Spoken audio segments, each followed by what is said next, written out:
Can y'all tell me what the fuck a hashtag is? I don't want to sound all like a boomer, but when hashtags started popping off, I had just came out of prison, and Facebook was all different.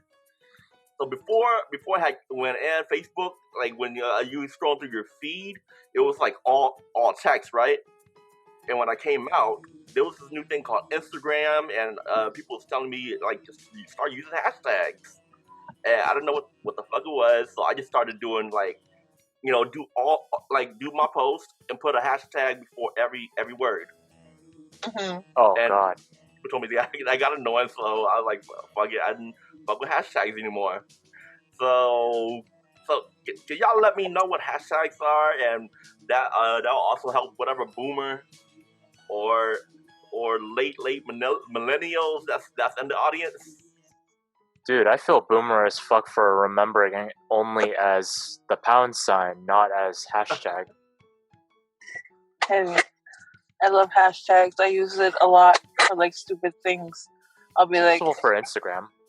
Oh, I mean, like what's its purpose? Like, from what I know, this is what I know. Hashtags is like, yeah, it kind of archives and put a particular topic all in one place or something like that. basically, you put like hashtag purple shoes and all these pictures of purple shoes that people captioned hashtag purple shoes will pop up. Oh, so it kind of categorizes a particular niche. Yeah, or like anything that you hashtag becomes like a hashtag, I guess, and it becomes a link of other relatable hashtags. Okay, all right, I got it. Got it. All right. So, have y'all ever heard of? Thanks, Kahe. Thanks for liking the stream. And so, have y'all ever heard of hashtag Save the Children? What comes to mind? Oh my God. What comes to mind when y'all hear hashtag Save the Children? Save them from the pedos. Yeah, for real. I mean, it sounds innocent, right? I mean, it sounds like you're supporting something good. Yeah. But I use Save Our Children, not Save the Children. Well, there's a reason. Apparently there's a reason why it went from Save the Children to Save Our Children. So there's an actual organization that's been around for a while called Save the Children.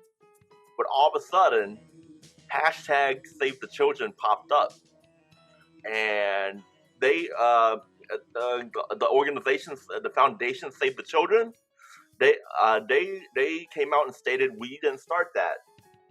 Mm-hmm. So, have y'all ever heard of QAnon? Yeah. I don't know. Is that basically like Anon, but on Twitter? So QAnon, anon meaning anonymous, is a group out there. Basically, they're from what I researched. This goes deep. Wait, are you talking about Anonymous, the one with the Guy Fawkes? No, that's the hacker. That's the hacker. Mm-hmm. Oh, okay. QAnon is a group, apparently a political group out there. The FBI labeled them last year as a threat, as a terrorist threat group. And what basically what they're doing is they're supporting Trump and labeling all of these other like politicians and of being pedophiles. Mm-hmm. Think Epstein. They're labeling Biden as being a pedophile. They're labeling some QAnon people. They had threatened and put online that they was going to kill Joe Biden's son. And apparently this group has been around for a long time. This goes back to the mid 1800s. Holy shit! Nice. Yeah. It goes back to the mid 1800s. There are churches involved. There are federal programs involved. The adoption agency is involved. Oh, great! And from what it states is that so people are looking in the wrong place for pedophiles. They're looking for those going out there to molest little kids, but this is more along the lines of human trafficking. Mm-hmm. It states it has said 85% of I don't want to say Native Americans.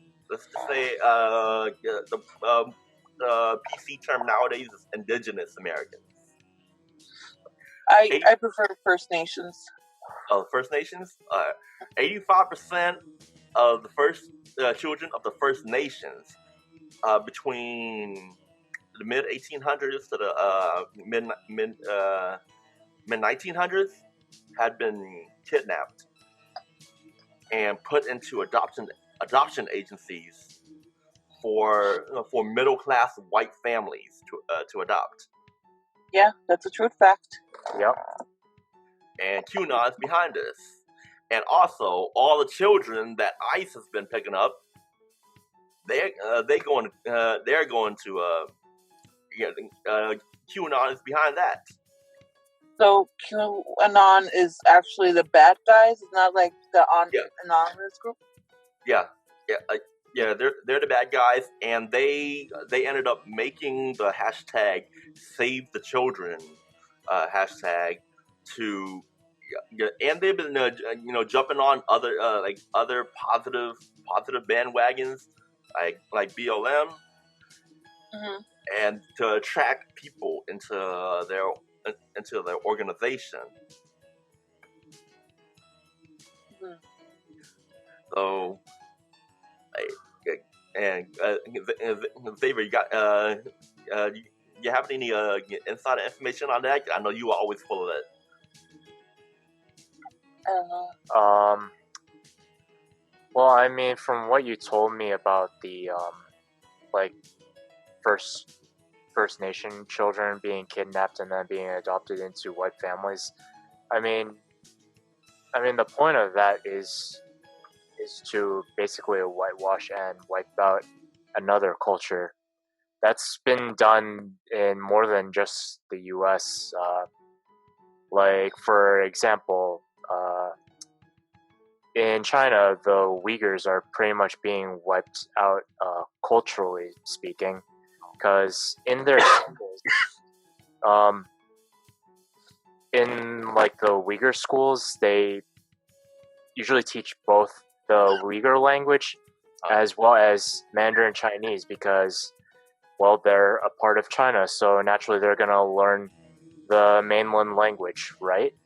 Well, now, they implemented policies in which they have to now learn only Mandarin Chinese and speak Mandarin Chinese, and basically it's China's way of slowly trying to wipe out Uyghur culture. So it's a way of it sounds like it's also a way of cultural preservation. Too. And cultural dominance.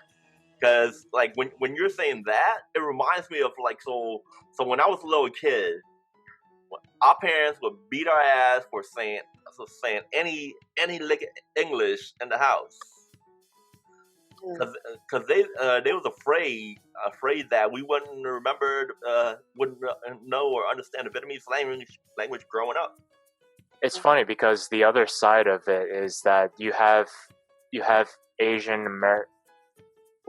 new generation Asian American parents that they have their kids speak entirely English instead. Oh, I mean that's a thing. Yeah, I mean, but the point of that is just to just so that their family assimilates into the U.S. better. Oh yeah, I actually remember on an episode of JK, Joe was talking about that's what the Japanese did back in the 50s, when they first came over here. and even in the 50s and 60s, that was a strategy of theirs to move up higher in social class.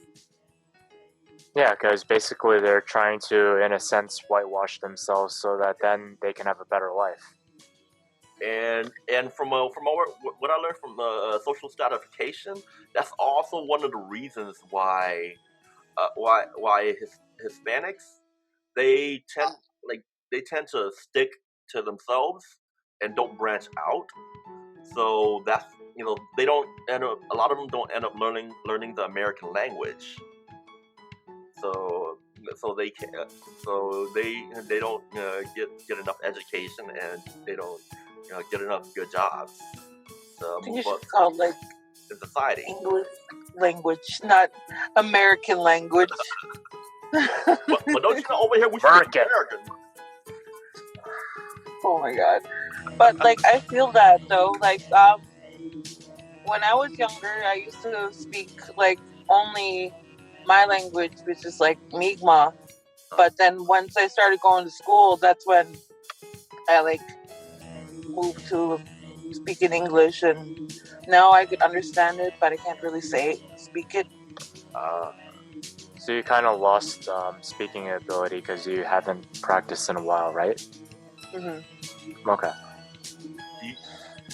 Do you feel that that you're by this age, are you out of touch with your culture, or do you still feel like it's a big, like, at least half a part of you?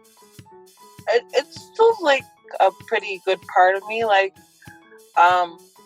if like it sounds lame, but if I'm like just chilling and then I hear a song that's in my language or something, like 9 times out of 10 I'll cry for like no reason. Like I don't know, you just, or like when you do like a ceremony or something, like it just fucking hits you in the fucking feels. You're just like, oh, this is me. Oh my god. Oh, that's so cool. So coming from Vietnam, a country of a lot of of war in the history, I know a lot of the old folk songs are very depressing. I've heard, yeah. Doesn't make you smile at all. Like, that's why drinking is very prevalent in our country, and karaoke and alcohol goes hand in hand, because damn, the songs are so depressing, it makes you want to drink. I bet. Singing about the fall of Saigon. Yeah. So is that the same? Is that the same case? No, maybe. No. I don't know. I don't. First Nations, they have like a bad, very bad history. Yeah. Very bad history. Like, from what I remember, like y'all damn near extinct. Yeah, for real. Like, sucks, but we're resilient and we moved on. Or we're not moved on. We're back.